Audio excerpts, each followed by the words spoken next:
Good morning, literature lovers.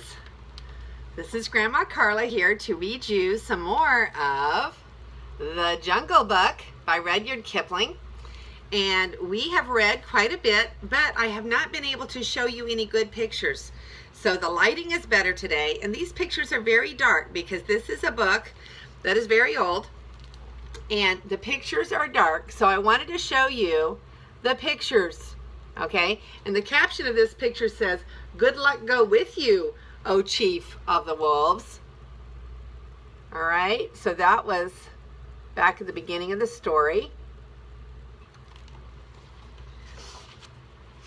And then, oh, this one's very difficult to see because this is when the tiger is sticking his head in the cave. And it says, "The tiger's roar filled the cave with thunder." Can you see that picture even a little bit because of the darkness?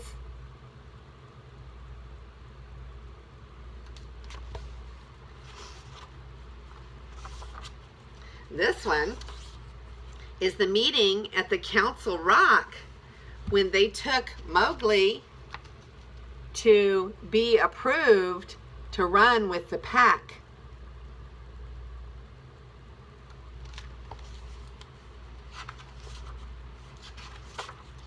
And now we will continue reading Mowgli's Brothers. Now you must be content to skip 10 or 11 whole years and only guess at all the wonderful life that Mowgli led among the wolves, because if it were written out, it would fill ever so many books.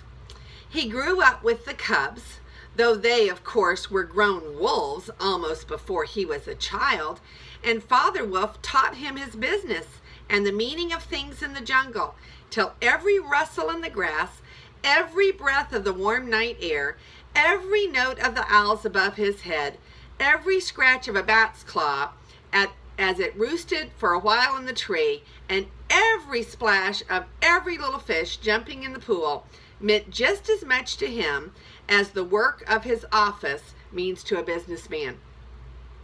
When he was not learning, he sat down in the sun and slept and ate and went to sleep again. When he felt dirty or hot, he swam in the forest pools. And when he wanted honey, Baloo told him that honey and nuts were just as pleasant to eat as raw meat. He climbed up for it, and that Bagheera showed him how to do it. Bagheera would lie out on a branch and call, "Come up, little brother." And at first Mowgli would cling like a sloth, but afterward he would fling himself through the branches almost as boldly as the gray ape.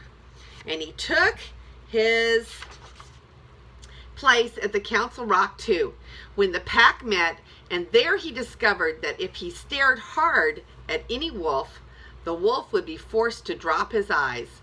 And so he used to stare just for fun. Now here's a picture of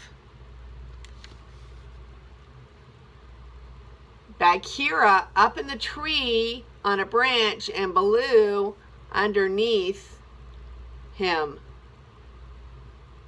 I don't think that Mowgli is in that picture. Oh, yes he is, but he's very hard to see.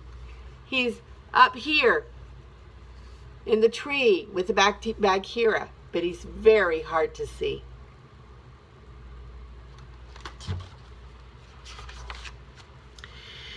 At other times, he would pick the long thorns out of the pads of his friends, for wolves suffer terribly from thorns and burrs in their coats.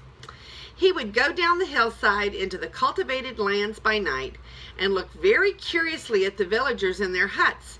But he had a mistrust of men because Bagheera showed him a square box with a drop gate so cunningly hidden in the jungle that he nearly walked into it and told him that it was a trap.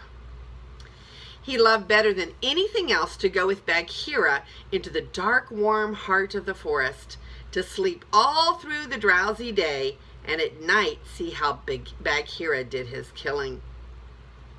Bagheera killed right and left as he felt hungry, And so did Mowgli, with one exception. As soon as he was old enough to understand things, Bagheera told him that he must never touch cattle because he had been bought into the pack at the price of a bull's life. "All the jungle is thine," said Bagheera, "and thou canst kill everything that thou art strong enough to kill. But for the sake of the bull that bought thee, thou must never kill or eat any cattle, young or old. That is the law of the jungle." Mowgli obeyed faithfully. And he grew and grew, strong as a boy must grow, who does not know that he is learning any lessons, and who has nothing in the world to think of except things to eat. Mother Wolf told him once or twice that Shere Khan was not a creature to be trusted, and that someday he must kill Shere Khan. And though a young wolf would have remembered that advice every hour, Mowgli forgot it because he was only a boy, though he would have called himself a wolf if he had been able to speak in any human tongue. Shere Khan was always crossing his path in the jungle, for as Akela grew older and feebler, the lame tiger had come to be great friends with the younger wolves of the pack, who followed him for scraps, a thing Akela would never have allowed if he had dared to push his authority to the proper bounds. Then Shere Khan would flatter them and wonder that such fine young hunters were content to be led by a dying wolf and a man's cub. "They'll tell me, Shere Khan, they tell me," Shere Khan would say, "that at council ye dare not look him between the eyes," and the young wolves would growl and bristle. Bagheera, who had eyes and ears everywhere, knew something of this, and once or twice he told Mowgli in so many words that Shere Khan would kill him someday, and Mowgli would laugh and answer, "I have the pack, and I have thee, and Baloo, though he is so lazy, might strike a blow or two for my sake. Why should I be afraid?" It was one very warm day that a new notion came to Bagheera, born of something that he had heard. Perhaps Ikki, the porcupine, had told him, but he said to Mowgli, when they were deep in the jungle, as the boy lay with his head on Bagheera's beautiful black skin, "Little brother, how often have I told thee that Shere Khan is thy enemy?" "As many times as there are nuts on the palm," said Mowgli, who naturally could not count. "What of it? I am sleepy, Bagheera, and Shere Khan is all long tail and loud talk, like Mao the peacock. But this is no time for sleeping. Baloo knows it. I know it. The pack knows it. And even the foolish, foolish deer know. Tabaqui has told thee too." "Ho, ho," said Mowgli. "Tabaqui came to me not long ago with some rude talk that I was a naked man's cub and not fit to dig pig nuts. But I caught Tabaqui by the tail and swung him twice against a palm tree to teach him better manners." "That was foolishness, for though Tabaqui is a mischief maker, he would have told thee of something that concerned thee closely. Open those eyes, little brother. Shere Khan dares not kill thee in the jungle for fear of those that love thee. But remember, Akela is very old, and soon the day comes when he cannot kill his buck, and then he will be leader no more. Many of the wolves that looked thee over when thou wast brought to the council first are old too, and the young ones believe, as Shere Khan has taught them, that a man cub has no place with the pack. In a little time, thou wilt be a man." "And what is a man that he should not run with his brothers?" said Mowgli. "I was born in the jungle, I have obeyed the law of the jungle, and there is no wolf of ours from whose paws I have not pulled a thorn. Surely they are my brothers." Bagheera stretched himself at full length and half shut his eyes. "Little brother," said he, "feel under my jaw." Mowgli put up his strong brown hand, and just under Bagheera's silky skin, where the giant rolling muscles were all hid by the glossy hair, he came upon a little bald spot. There is no one in the jungle that knows that I, Bagheera, carry that mark, the mark of the collar. And yet, little brother, I was born among men, and it was among men that my mother died, in the cages of the king's palace of Odipur. It was because of this that I paid the price for thee at the council when thou wast a little naked cub. Yes, I too was born among men. I had never seen the jungle. They fed me behind bars from an iron pan till one night I felt that I was Bagheera, the panther, and no man's plaything, and I broke the silly lock with one blow of my paw, and I came away. And because I had learned the ways of men, I became more terrible in the jungle than Shere Khan.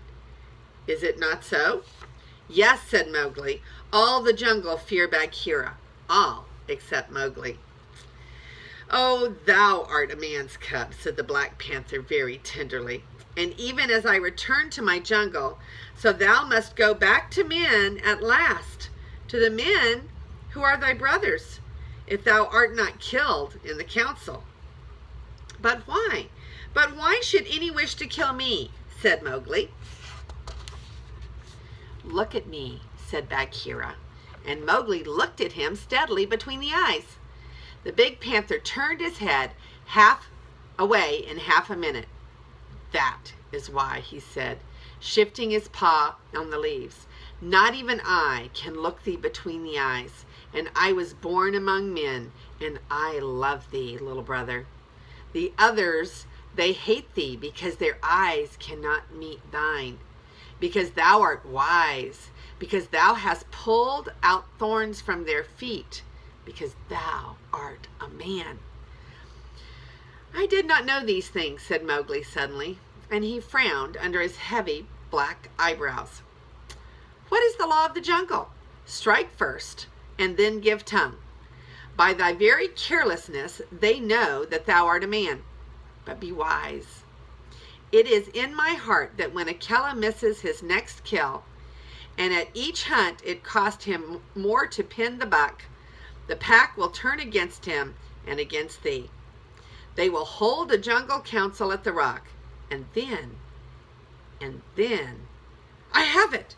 And Bagheera, leaping up, go thou down quickly to the men's huts in the valley, and take some of the red flower which they grow there, so that when the time comes, thou mayest have even a stronger friend than I, or Baloo, or those of the pack that love thee.